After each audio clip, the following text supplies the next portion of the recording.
This is Vivica Williams, and you're watching Head to Head. Politicians around the world have reacted to Russia's attack on Ukrainian vessels in the Azov Sea. They've also called on Russia to stop violating international law and release Ukrainian sailors they captured. Meanwhile, Ukraine has been bolstering its defenses and enacting unprecedented policies. To talk more about the ongoing confrontation with Russia, we're joined in the studio by Maria Zolkina. She's a political activist at Democracy Initiatives Foundation. Hello, and thank you for being with us. Thanks for the invitation. So there's so much going around this issue, and especially in the last few days. We know this all started on Sunday, the 25th. And since then, in the last 4 days, there's been so many major events happening, major around the world. And I'd like to talk a bit more about some of these, or in general. Can you give us an overview or an idea of the overall take from this that's been happening in the world? I think that the most important lesson that the whole world should draw from this situation, which have been taking place since Sunday, is that Russia is not ready to stop the conflict. It started in 2014 against Ukraine. Because there is some kind of political fatigue with this issue on the international arena, and when there is no high level of military escalation on the ground, some politicians in the Western countries try to start discussion about let's make the sanctions not so strict as they were actually presented before. Let's start the dialogue with Russia, because you can see that there is no escalation anymore like in 2014, 2015, and I think the situation which happened on Sunday, it showed to the whole world that Russia is not ready to stop its activity and its aggressive foreign policy.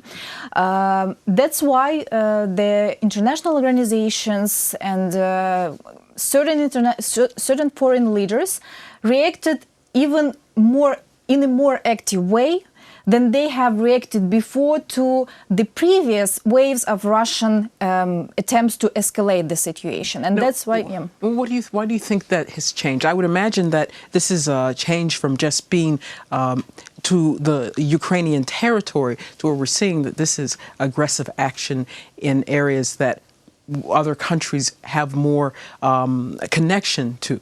Others can say this is happening on the territory of Ukraine and dismiss significant actions against Russia. But when we're talking about this aggression in the Black and Azov Sea and the Kerch Strait, it seems that countries are taking a stronger stance. But will that translate into, what will that translate into?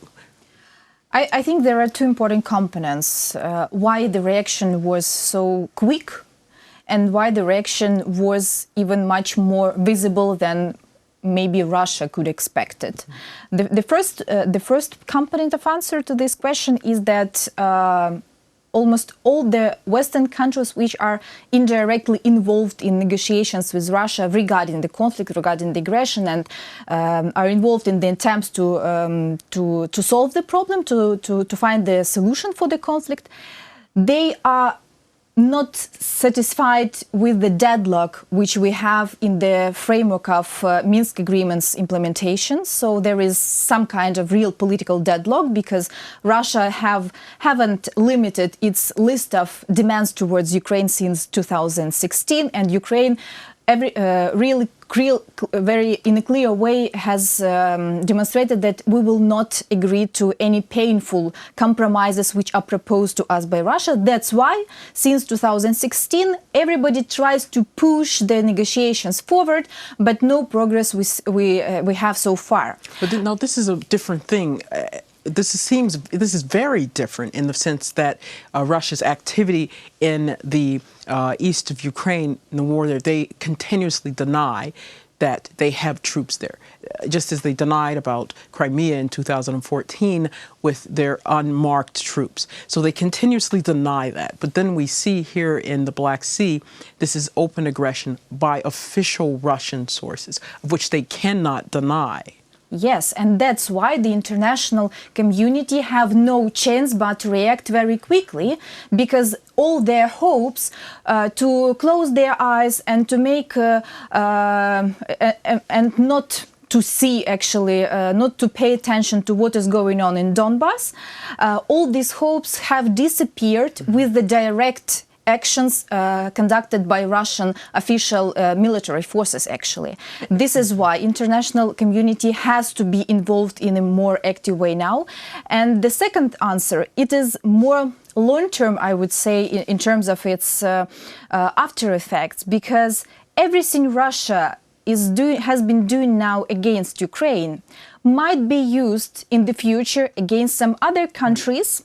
And this is some kind of remarkable things for the Baltic states, not only for the post-Soviet Estonia, Latvia, or Lithuania, but also for the Finland, for the Denmark, for the Norway, in the light of the Nord Stream 2 pipeline development. Because if we will go deeper into analyzing what has started in Germany, for instance, after Sunday 25th of November, they have started a domestic discussion among the politicians whether the decision to support the Nord Stream 2 was right. Why? Because they understand that as soon as Russia have the economic and actually political instrument in the form of Nord Stream 2, they will start the same violation of the international law, which they have actually demonstrated these days against Ukraine in the Azov Sea. They might do the same things when they have some kind of control over Nord Stream 2. That's why this situation started the new wave, I would say, of not only escalation of the situation on the ground between Russia and Ukraine, but also there is some kind of motivation for the Western world to go deeper into analyzing what are real Russian motives and what are the real purposes for this actually attempts to measure to what extent Russia may go forward. Right. And we also see there's a pattern to this. There's a very big pattern to this, where we see Russia test something and push something to see what the reaction will be. And very frequently, we can say most of the time, after gauging what the international response is, they will launch something more significant. And I believe that may be the worries of Ukraine and maybe the world, that based on the international response to this incident in the Black and Azov Seas, it could lead possibly to Russia feeling that a full invasion of Ukraine would not be met with strong resistance from the international community. What do you think about that message? I think that the only one practical step that might be actually done by the Western community against Russia in order to stop it in its attempts to escalate the situation is the new wave of sanctions. But unfortunately, I think that Russia has already demonstrated that if it plans to invade Ukraine, to continue violate the territorial integrity of Ukraine, any kind of economic sanctions, at least those that were performed before, they will stop Russia, actually. They will stop or won't? They won't stop. Yeah, it seems that that's why there is a slight hope that the new wave of sanctions will be in a little bit will be of different quality and will relate to the most painful resources which Russia sells actually to the outside world. I mean gas and oil.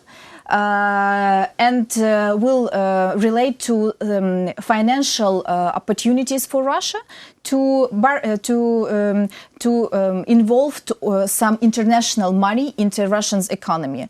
So if the Western world actually make the emphasis on these three actually pillars of Russia's economic interests on the international arena and narrow Russia's opportunities to borrow money from the international organizations or international financial markets, or to sell oil and gas and receive some benefits for the Russian economy, then there is a slight hope this new quality of sanctions will work better than the previous packages worked, actually. But I think that Russia, the problem is that Russia still hasn't made the final decision about what it would like to make emphasis on the military activity against Ukraine, or on step-by-step activity, political activity, supporting pro-Russian forces among political parties within Ukraine.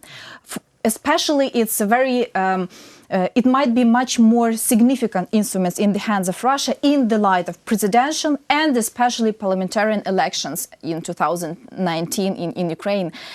Or maybe Russia will combine these two instruments. There's no reason for but anyway, one of the components, either political ones supporting political chaos within Ukraine, or created that political chaos within Ukraine, or some military aggression against Ukraine in the Azov Sea or in Donbass. One of these components should prevail. And I think Russia hasn't made their final choice what one will be more significant. And it could be that, of course, in the way that Russia operates, using one to distract from their activities in another. And do you see any connection between possibly Russia believing that with the coming winter season, it seems like it may be colder, that Europe would be less likely to act harshly when it comes to cutting supplies to Russia for gas? I think this is not the case when the European Union countries will be much more much more scared with the potential lack of gas supply than in the direct Russian aggression. I think this is not the case of that was actually in the previous decades. So Europe maybe is more willing to more willing to react and not be so loyal to Russia just because of the winter and Russia's attempts to blackmail the European Union because of the gas supply to the European Union countries. And I think that there is a little bit deeper understanding as of now within the European Union countries that the gas issue is much more interrelated one than interrelated when we analyze the Russian interests in supplying gas to the European Union and the European Union interest to receive actually and to purchase the gas from Russia. So this is the correlation between one side and another side to sell and to buy. Actually, that's why Russia is in the current situation. It will not actually be as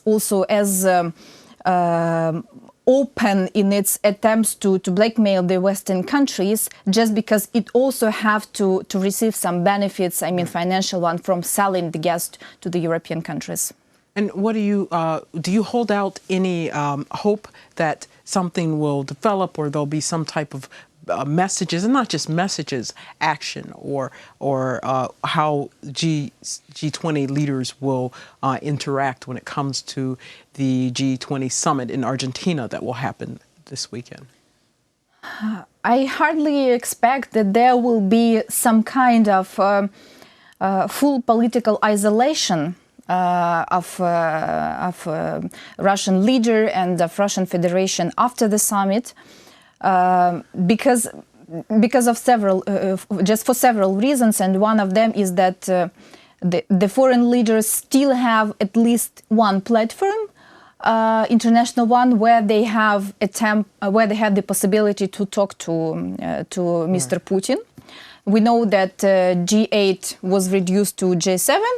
And G20 is more or less a compromise for having some channel for communication with Putin, not to isolate him fully from which the would circle. be a mistake. It's true, And that's why I think that there will be not the start of full political isolation with this summit, isolation of Russian Federation, but at the same time, as we have already seen and heard from the most important, actually, foreign leaders, the most important for Ukraine, I mean the Angela Merkel, and not from Trump, but from American elite, I would say, because there was already the common position presented by the Senate, for instance. And which definitely has a big say in the relationship with Russia. Yes, of course. And all those messages coming from the Washington and from Berlin so far, they are strictly on the side of Ukrainian and international law instruments. And we saw this as well in the Security Council meeting. Yes, yes, it's also one of the important platforms, but as we have already also seen from the previous years, that sometimes, not only sometimes, but I would say it's much more often when the position of certain capitals is much more important in terms of real politics. When the position of the collective bodies in the framework of international organizations. That's why, yes, the Security Council position and the Security Council on the same day, actually, as the situation happened, it's a powerful signal to Russia that that it has no adherence among international, among foreign leaders, actually, among the Western leaders. But at the same time, the position of certain leaders of the country and certain elites was also the pronouncing one and was in the framework of Ukraine's interest. Well, thank you so much for being with us today. Unfortunately, that's all the time we have on this topic that could definitely require hours of conversation. We'll certainly have you back on or reach you for further comment. Thanks. That was Maria Zolkina, a political analyst at Democracy Initiatives Foundation. Thank you for watching UATV, and stay tuned for more.